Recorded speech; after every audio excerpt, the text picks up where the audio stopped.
So, Nikki, how long was your recovery period following surgery? Let's talk about the first surgery first, where you had both the bilateral mastectomy and the reconstructive surgery. And then later in 2019, when you had the implants removed. I would imagine that was maybe less of a of a huge issue in terms of pain and so on. But tell us a little bit about the surgery, the processes, etc. So the first surgery, once the drains come out, the relief is immense. But the whole process takes at least 6 to 8 weeks.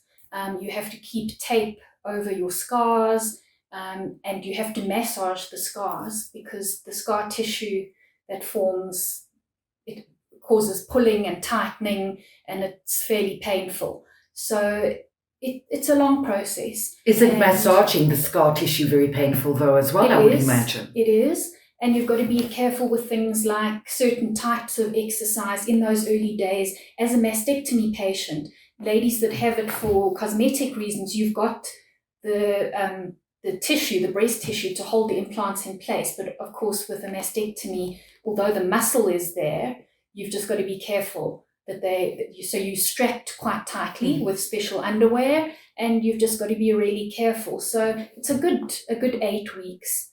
Funnily enough, the removal surgery is as big, really, if not bigger surgery. And the reason for that is, so the cuts initially were across the middle of my breast through the nipple.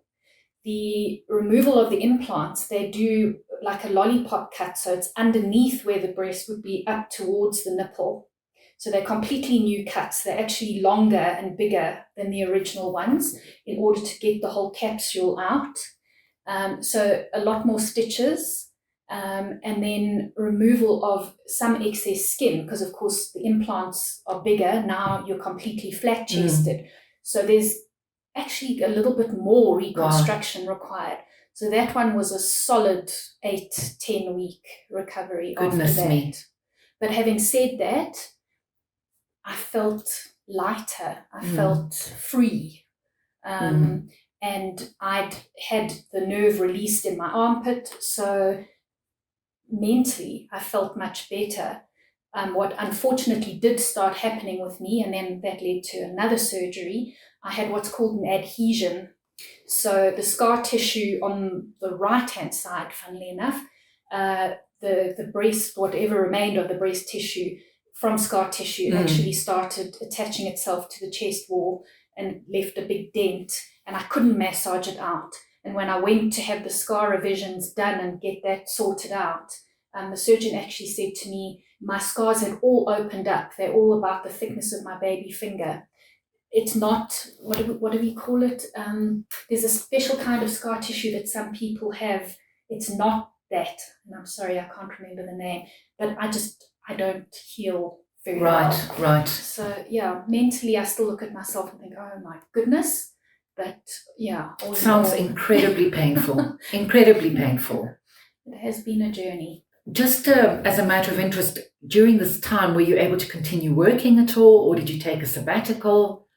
I didn't take a sabbatical. I did carry on working. I've been extremely blessed to be surrounded by very understanding people. I'm able to work at home or at the office because the majority of what I do is writing. That's my passion. So I've been able to work flexible hours, and I've been very, very well supported. That is fantastic. In terms of lifestyle now that you are, in remission, was there perhaps a particular diet that you were recommended in terms of, following up and going forward? Any kind of exercise? How did your lifestyle change, if at all? I would say I'm a lot more aware of what I put in my body from a food point of view. I'm very much more comfortable on a sort of lean, chicken, fish, lots of veggies, that kind of diet. I do eat meat, but it's not my preference. Right. And organic where possible. Sometimes it's not feasible, either from a cost point of view or just not available. Exactly. And balance. And I think the most important thing through all of these ordeals, including not being able to fall pregnant and that, is also just learning to listen to my body. If I get tired, let myself rest. If I've had enough, be able to switch off, because I've always been a type A, do, go. So I do try and just give myself those moments in between to catch my breath. So yeah, that's my lifestyle. And then what I've tried to do to make a difference in other people's lives, I do have a neuroscience coaching qualification, and I have done several talks at women's events. I published a book about my infertility experiences, and I do talks and I do coaching, just trying to help other women realize that you have options, you have choices. Don't let yourself get bullied into making decisions in a hurry. It's fantastic. Good for you. And just equip yourself with the knowledge that you need to make a decision that you'll be at peace with, and hopefully avoid, like in my case, 3 surgeries, ongoing complications, and just know what your choices and your rights are up front before you embark on this kind of journey. Sure, Nicki. Well, that's very admirable, I must say, that you are giving back in so many ways. So thank you for that. In terms of now going forward, obviously you've had this bilateral mastectomy.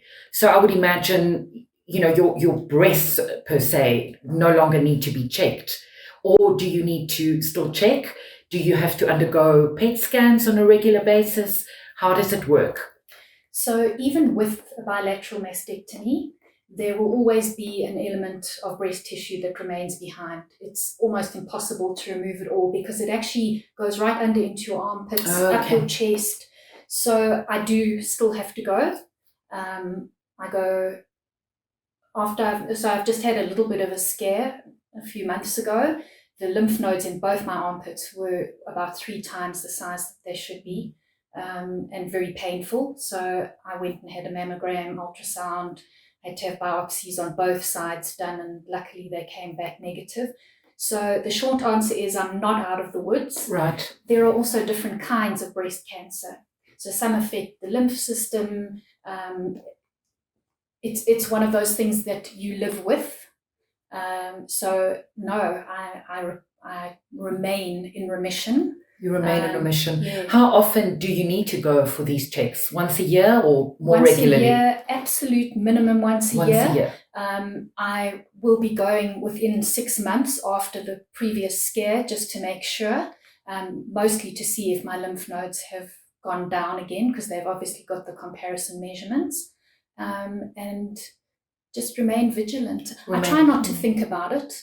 I'm wonderfully happy with the clinic that I'm at, because they send me reminders. So that reminder comes in, and then I'm like, oh my goodness, okay, I've got to go. So I certainly don't think about it every day. You can't live in fear. I was going to ask you how you cope with that. What advice would you like to share with women who are currently going through this in some form or other, whether it be breast cancer and chemotherapy or radiation or lumpectomy, or as in your case, the bilateral mastectomy? What advice would you have for women? Well, first of all, I think you need to realize that you're not alone. There are so many amazing groups, support groups, people out there, so much information that's available that I don't think we're adequately equipped to know where to find at the beginning of that journey. So I would say reach out and ask for help, and realize that you're not alone. Unfortunately, the numbers of women, young girls in their 20s, being diagnosed with breast cancer. So it's not attacking a certain age group or even a certain demographic. It seems to be everywhere at the moment. And then I would just say not to compare yourself to other people. It's a very personal journey. So if you opt not to have reconstructive surgery, that's okay. If you feel like you'll be less threatened in the future, not have to have implants changed, if you'll feel comfortable and safe in your own skin, that's okay. There's so much judgment. There's so much noise out there. Just trust your gut on what your treatment path feels like and ask for other professional opinions. If you get a diagnosis that does not sit well with you, or you get a treatment option that does not sit well with you, go and get another opinion before you make any drastic decisions. Sage advice indeed, Nicki. Thank you again for sharing your story. I know it's going to help so many women out there. Thank you. Thank you, Liana. Thank you so much. Absolute pleasure.